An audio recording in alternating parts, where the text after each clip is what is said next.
Hello everyone, welcome again to one of my videos. This is Matthew speaking to you on a fairly sunny April 4th, Saturday, April 4th. And this is volume 6 of my videos. Already 6, I can't believe it. And I'm here to give you an update on how my writing and my reading has been going this week. And I can say that it has been going, well, let me just get into it. So this week has been a little tough for me in that uh, I haven't mentioned before, but I'm actually working 3 jobs as I write this book. And although there are 3 part-time jobs, there are still 3 jobs, and they take a lot out of me. And so I am finding it a little difficult sometimes to get up in the morning and get motivated to work, or I'm just running out of time because I have so many other obligations.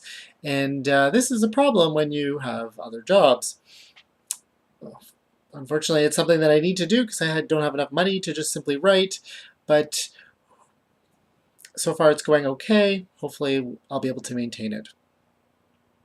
Otherwise, it was a good week for me. I wrote, let me get the calculation here.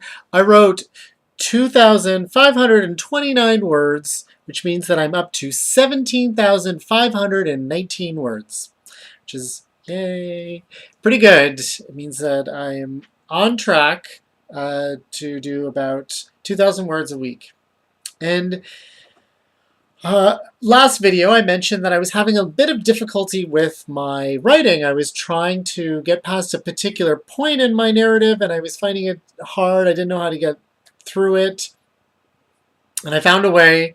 And essentially the issue that I discovered as I was kind of thinking about it more in depth was that I had my main character in a scene with a lot of other characters. And I realized that I hadn't introduced them to the reader or to myself. I actually didn't know a lot about these characters.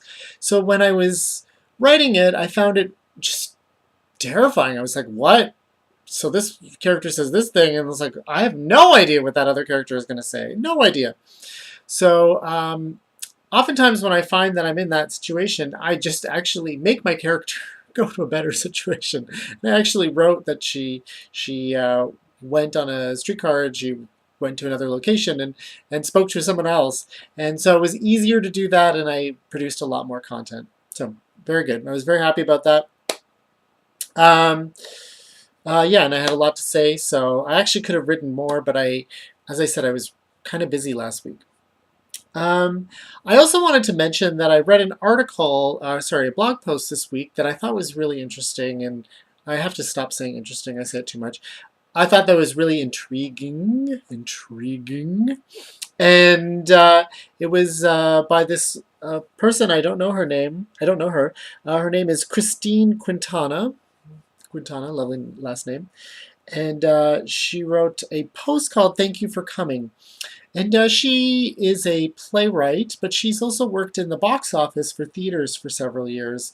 And she was writing kind of a post written to playwrights and to theater professionals in a way reminding them of who the audience is coming to their plays and what the audience is looking for.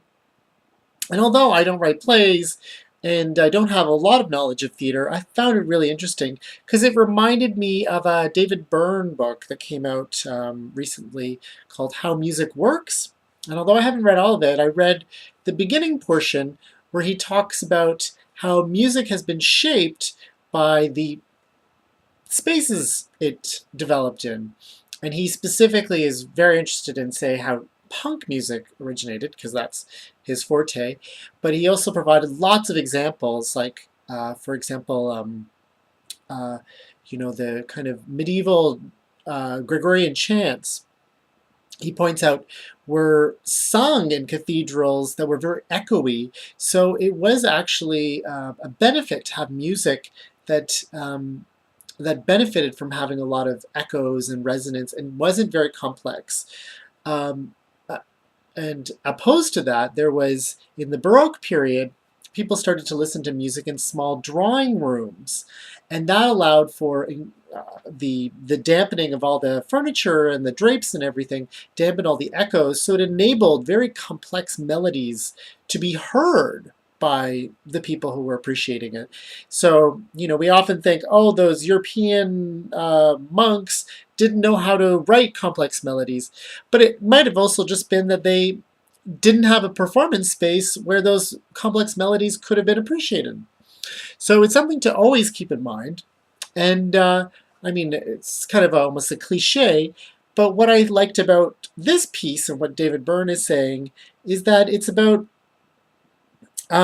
it's not just about, oh, just remember the audience, you're always writing to an audience. It's that the audience wants something particular out of your piece, out of what you're doing, and you need to really make sure that you're meeting that. Otherwise, of course it's going to fail. It's not going to be appreciated. And so she brought up a lot of great points, and I'm going to link to it, link to the article, the blog post in the description of this YouTube video. But what I liked most about it was that she reminded us that, oh yeah, that theater is a big deal. Like when you are going out to see a play, it's a big deal. Like you aren't, most people, unless you're an enthusiastic theater goer, most people don't go to plays very often. They maybe go at most once every few months. And so when you go, it feels special. And when you are sitting there, you want something that's equally special to be delivered to you. And I think, I mean, it's hard to compare them, but I think it's similar to when you're writing or reading a book. You know, you are spending how many hours? God knows, like 20 hours, 30 hours reading one particular piece. And it should be special. It should be something that is not just okay, not just something that I thought was fine. It should be something that really is amazing. And I mean, that's kind of what we want. I want every single book that I read to be a classic, right? And, you know, it's at the same time, it's very hard to, you can get intimidated by this. You can get intimidated by the thought, oh my God, I have to write something that's just as good as Madame Bovary or whatever. But what I think it's really reminding us is that you have to write as if you are writing the most exciting thing ever. And she also pointed out, you know, there's that kind of cliche of, oh, if you write something good, even if you're writing from, you know, the periphery or whatever, people will like it. And I agree, you know, it's a good idea. But I think what's more key is that you have to write, and I liked her word. She said, you have to be bold, original, and ferocious. And I really like that ferociousness. And I think that's something that I'm going to just keep thinking about. You know, if you are reading something ferocious, something that feels unyielding or unrelenting in some way, then it does have that characteristic. And, you know, sometimes we can get into the, or I can, I'm just going to say it, sometimes I can get into the idea of, oh, well, I'm writing something that's, you know, I do try to make my writing very energetic, but sometimes I can be like, oh, well, if someone doesn't get this, that's okay.